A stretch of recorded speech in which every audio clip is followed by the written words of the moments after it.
Well, thank you, and I want to say thank you to John and Martha.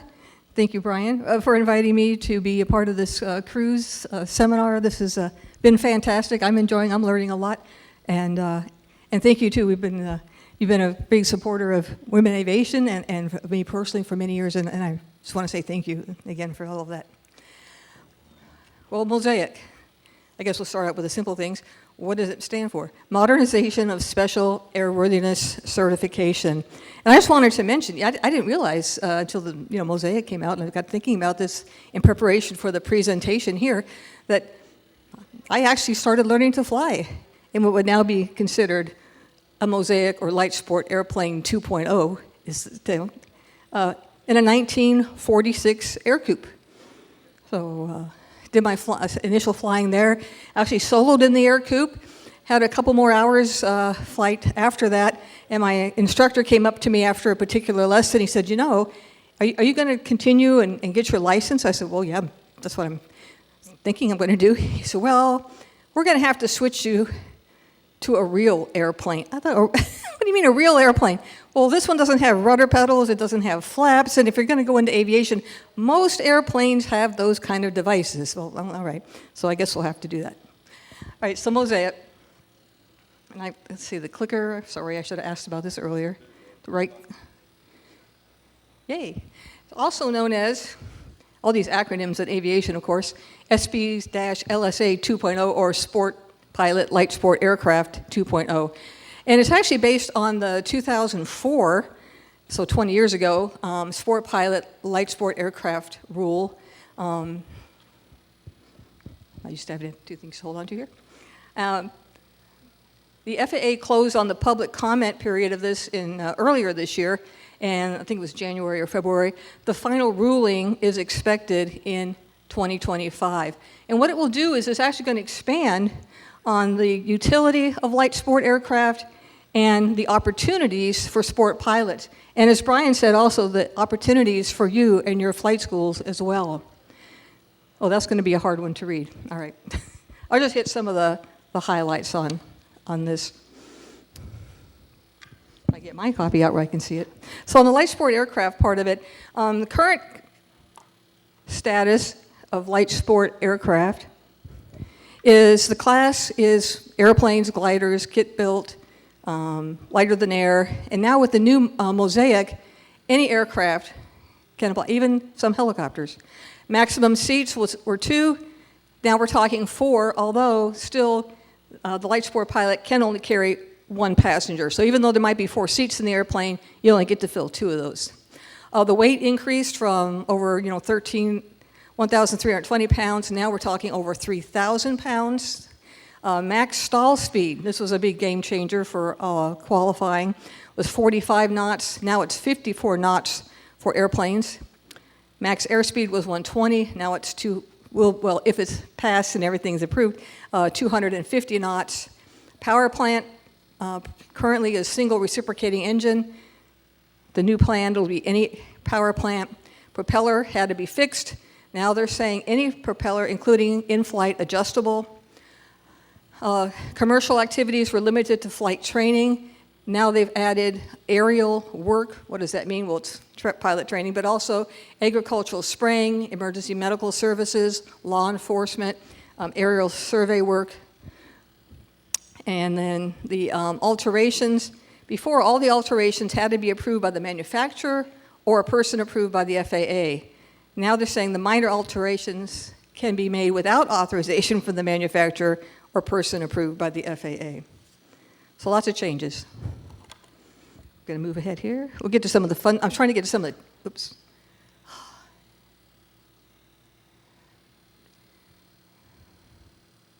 Sport pilot.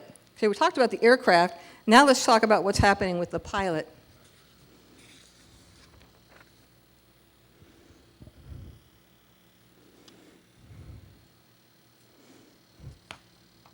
Does anybody recognize the person in the picture there, by the way, on the left side? Jessica Cox, born without any arms and learned to fly in what kind of an airplane?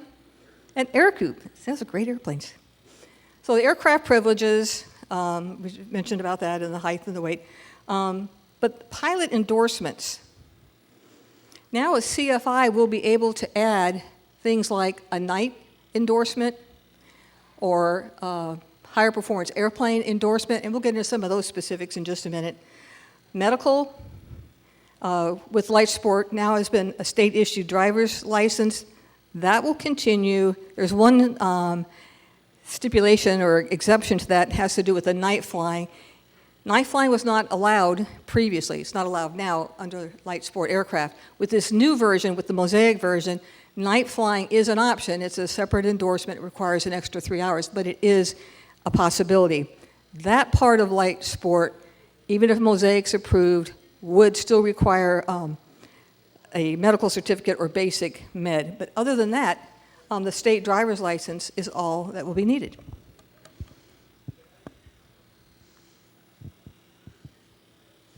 The part of the FAA that's involved with these things, AFS 610, new pilot sources. So this gives opportunities for new or future pilots. Half the time, half the cost, basically.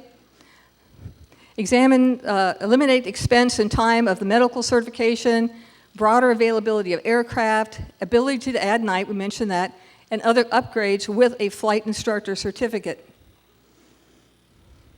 What about current private pilots? If a current private pilot is concerned or wants to switch to Light Sport, they'll have that capability, be an easy switch over. They will then only have to have the driver's license, state driver's license, and not have to worry about an FAA certified medical or basic med. And there'll be more aircraft available to fly. That was one of the biggest, I think, I don't say disadvantages, but downsides, if you will, to the current Light Sport aircraft. There were, because of those low weight maximum, the low speed maximum, and all those things, there weren't a lot of aircraft that you could fly and be a Light Sport pilot, and aircraft to fly for the flight schools to operate with. Now we're talking about a lot of other, opens up a whole new area, and we'll get into some of those now. So you can expand the choice of existing aircraft, extend the pilot privileges to night flying, operate higher performing aircraft, and the easier transition to and more standardization between trading aircraft, rental aircraft, and potential ownership. So the opportunities for flight schools and CFIs. Flight schools can use existing aircraft. So if you've got a Cessna 172 that you're using to fly, now you'll be able to use that with the new Mosaic program. But there's a lot of other new aircraft coming out too, or in the works. Increased student completion rate. One of the other speakers earlier today have talked about the completion rate and how, something 80%, I think was the number that was used, people who don't complete their pilot certificate. With this new program, it will allow people to learn to fly, and they can do it. It won't take them the 40 hours or things like that to get a private pilot certificate, or even some of the 20 hours under current Light Sport. They'll have more options to fly, be certified as a pilot, and then they can come back and add the night flying or fly more complex airplanes. Develop a long-term customer. So they're going to be flying the airplane. They'll get certified to be a pilot. They can go fly on their own, carry a passenger, and then as time goes on and they get more proficient or want to add things, have time, and we talked about people's lives change, family, job changes, financial situations, whatever those things might be. Now when there's opportunity again, it'll be easier to continue to fly and grow your pilot's certification. New price point expands the market capability. Develop and utilize more CFIs, sport pilot CFIs.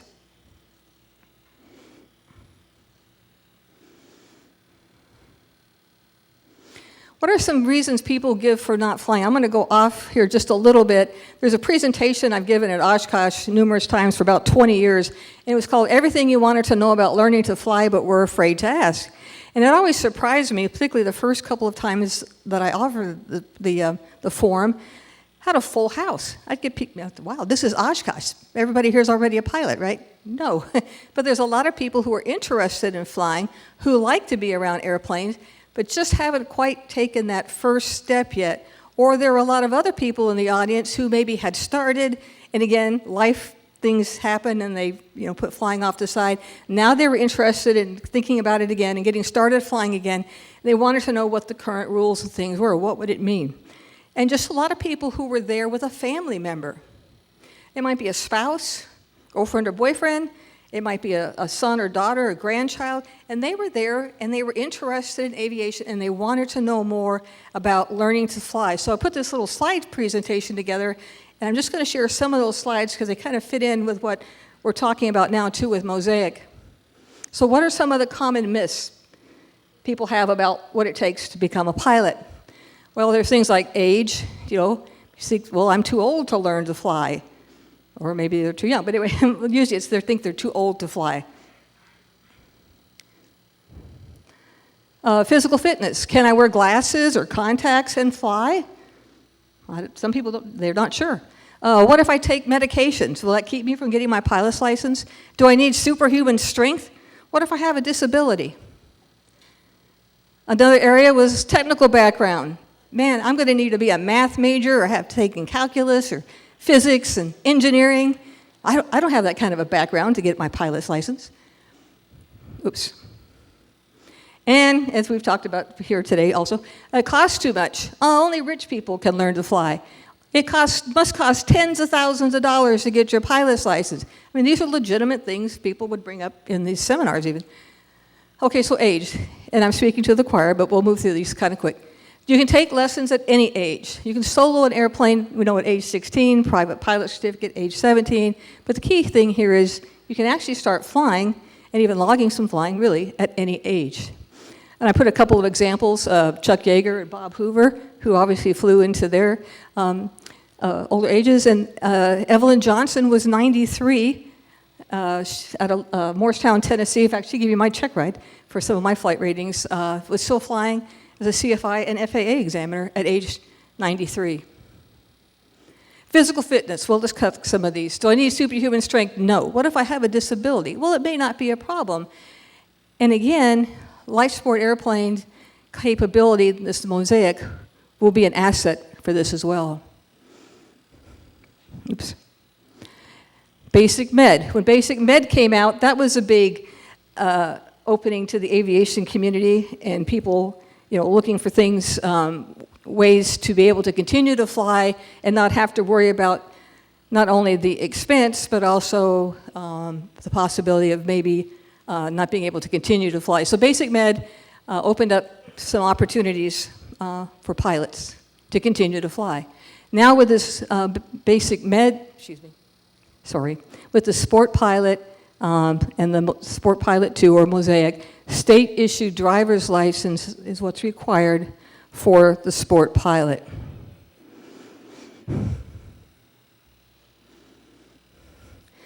What's involved in pilot curriculum? Does it involve the calculus or the mathematics, high-level things we asked in that earlier slide? No, you're going to learn some things about basic aerodynamics, meteorology, navigation, FAA regs, instrument orientation, radio communication. And methods to learn, you have self-study, DVDs, books, online.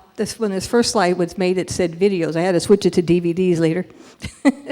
One-on-one with the flight instructor, ground schools at your local airport, community college, or university.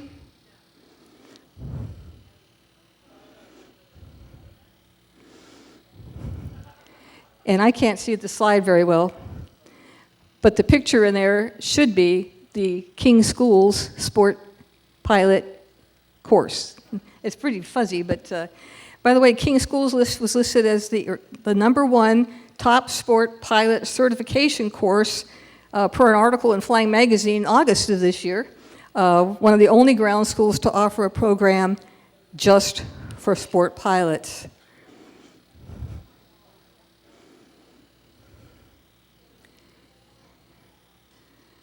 We're going to skip through a couple of these here. So it used to be to get your, to get your private pilot's license, you needed 40 hours total, 20 hours dual, 20 hours solo. With the cost of renting aircraft, the cost of flight instructors, cost of on and on and on, it was getting pretty pricey. So again, that's part where how Sport Pilot comes in handy. Average time Today, this says 65 and 70, I think more around 75 hours today for the private pilot. Depends on how frequently you fly. As all of us know, if you're flying once or twice a week, every week, you're going to do it pretty quickly. If you're flying an hour this week, and maybe 3 weeks from now you take another hour, it might take you a few years to finish, and a lot more hours than this. Sport pilot certificate, 20 hours flight time, including 5 hours solo. Allows you to carry the one passenger and daytime only. That's the 2004 sport pilot certificate. How long it would take you to complete? It all depends on you. So now these new options includes, just about 2 weeks ago now, the FAA came out with the new powered lift airplane category. It's the first new airplane category the FAA has come out with in 80 years. It paves the way for wide-scale advanced air mobility, or AAM operations, allows pilot training with a single set of controls. That's going to be interesting. It's takes off and lands with helicopter skills, if you will, pilot skills, and airplane skills for the in-flight phase. And I don't know if we have the...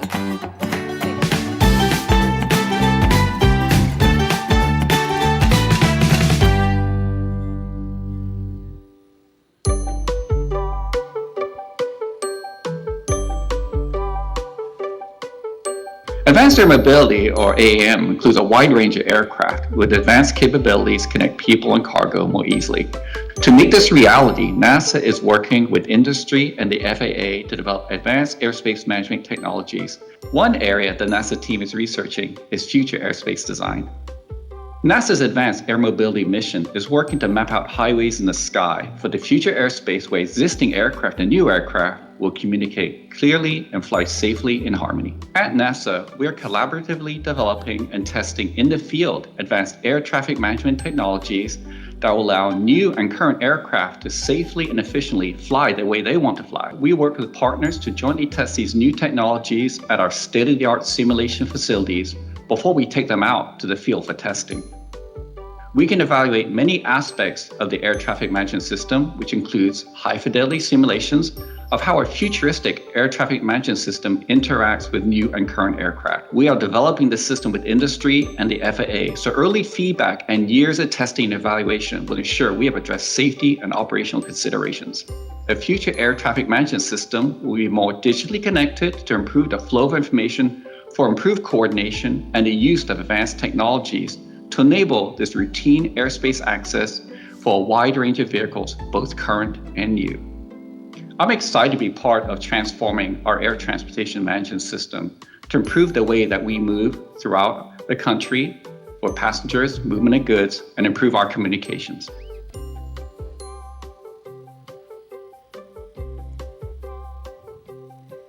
I thought I'd share that video too because there's implications too for the new airspace system, along with the new aircraft we're talking about and the integration of all of these types of aircraft and new things on the horizon that'll impact all of us too. We have 2 slides. I asked Pete Bunce from Gamma. He shared with me a slide presentation. They had shown at Gamma recently, and I thought 2 of them would fit in nicely here for this presentation, and Brian's looking for it now. And Pete, if you're still in the room, oh, thank you, okay. At the same time that this original sport aircraft category was developed back in 2004, and you backtrack another 20 years, the FAA General Aviation Forecast Conference was being held in March 1996, and the Revitalization Act was limiting product liability. What had limited product liability was recently passed. It stirred a lot of excitement in aviation. Cessna was about to re-enter the single-engine market with the first scheduled aircraft to come off the line in that fall. FAA added a new certification process for light aircraft. They thought that these new aircraft would help decrease the price of the aircraft and their inherent pilot training. The total number of pilots had been decreasing from about 720,000 in 1984 to 650,000 in 1994. The customer base was decreasing. New pilot starts had dropped. And the answer was to encourage more people to learn to fly. So programs like the EAA Young Eagles program had just kicked off a couple years ago. AOPA had a Learn to Fly initiative. Other things were happening to help build all this up and trying to get people to learn to fly. Well, how were women faring in all of this? In 1994, at this time, there were about 39,000 women pilots, about 6% of the total pilot population. Recent statistics show women pilots now total 83,000, 10% of the total pilot population. So things are improving in that category. But the biggest thing that has changed, because people say, well, there's all these efforts out there to get more women to learn to fly, and that plays a role in what we've been talking about today as well, trying to get more pilots. Say, well, why aren't there more? All these things are going on. Well, there are. Like I said, the total pilot women population is 10% of the total. That's huge it's doubled, basically, percentage-wise. But the even more important thing, I think, to note is how many more women have gone on to get their commercial pilot certificate, ATP, and CFIs. So just a couple quick numbers on that. Today, women make up 8.5% of the CFIs versus 10 years ago, it was 6%, and back when, in the 90s, it was below 5. So things are improving. Number of women with airline transport pilot certificates today is 9,000, and there's 10,000 women commercial pilots. And these numbers and percentages are huge. So there is progress being made. It may not seem like it sometimes, but there is. At the same time, Bill Monroe was president of the president of Aerospatiale's General Aviation Division, and he made a speech at the National Air and Space Museum. He said the aviation industry is leaving out half of its potential market by not trying to reach the female population. Washington Times in '95 talked about the General Aviation Revitalization Act and was going to provide some statutory relief. But some manufacturers seem reluctant to invest heavily in new production until a market could be proven to exist. And the Washington Times said this, and I quote, "The current pilot population is shrinking and aging. Women offer the largest untapped market potential." Well, that was all about the same time that Women in Aviation started its conference and had things growing, and then the organization.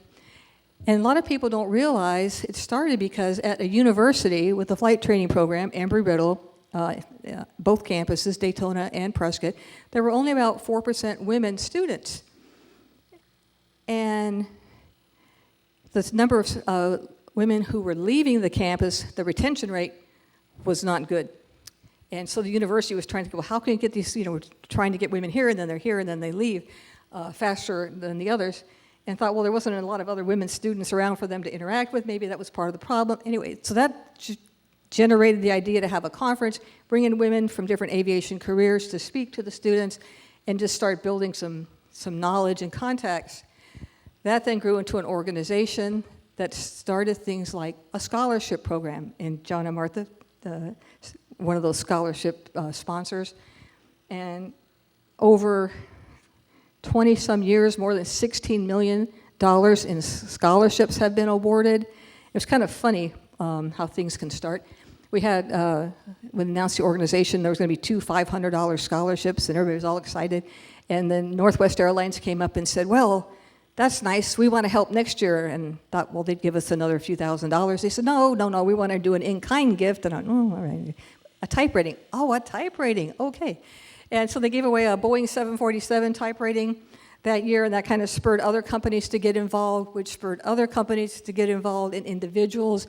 And that's part of this whole thing, whether we're talking light sport airplane and people learning to fly and getting excited about it, it just takes that commitment, that energy, getting some synergy going, and building on the program. Oh, and here's the slides.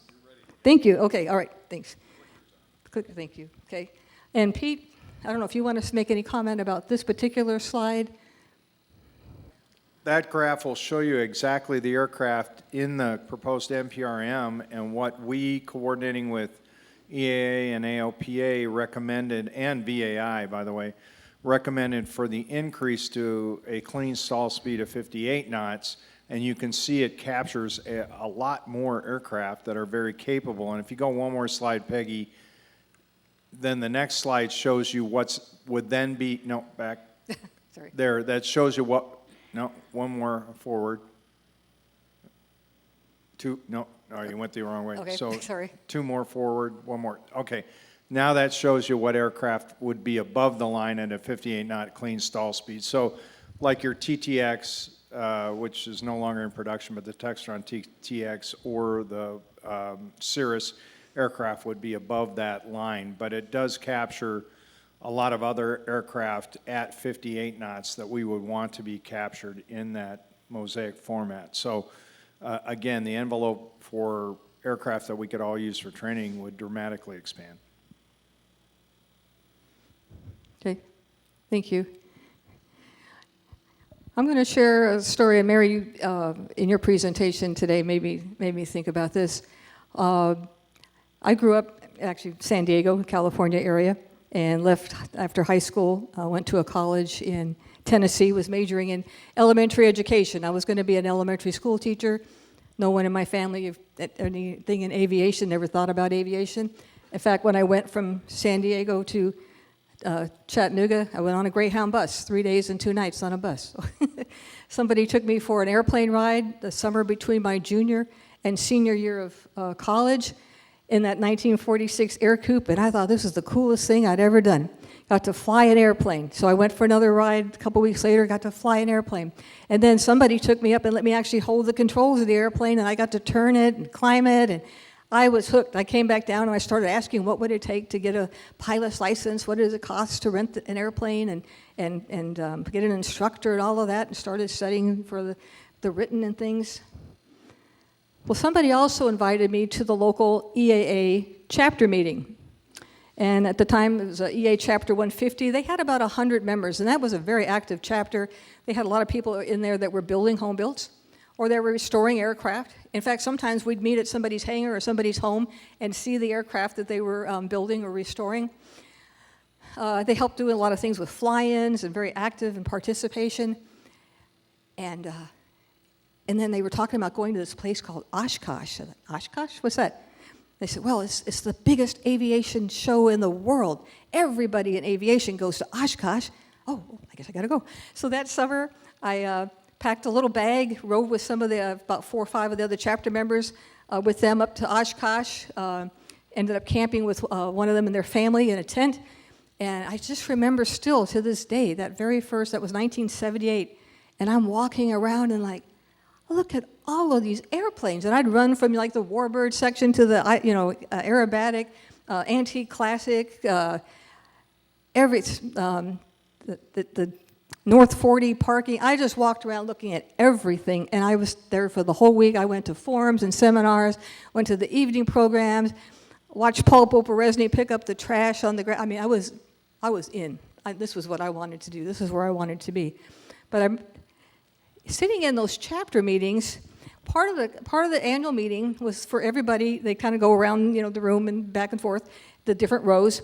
And I'm so and so, and I'm building a very easy. This last month, I added you put the landing gear on, or somebody else is restoring a Swift airplane, and maybe they had done something else to a wing. And when it came time in my seat, I just kind of just didn't say anything and let the next person talk. Well, after about 3 meetings, one of the chapter members said, well, Peggy, give us a progress report. I said, well, I'm not building an airplane, and I'm not restoring an airplane. And they said, well, you're learning to fly, right? Yeah. Well, what did you do this last month? So maybe I'd soloed, or maybe I, did a short field, yeah, a short cross country. So they were very encouraging. Made me feel like I was part of the aviation community. Again, I knew nothing. This was all new. And this is all new for some people here in this country who maybe have a desire to learn to fly, who really think they'd like to do that, but they're not sure where to start. They're not sure how to do it. What's it going to mean? What is it going to cost? How can I make this happen? And that's incumbent on all of us to make them feel welcome, and to get the word out, to let them know about these opportunities and how to do these things. I think it's just a whole new era for aviation, to increase the pilot population, help your businesses, and help grow aviation. Thank you.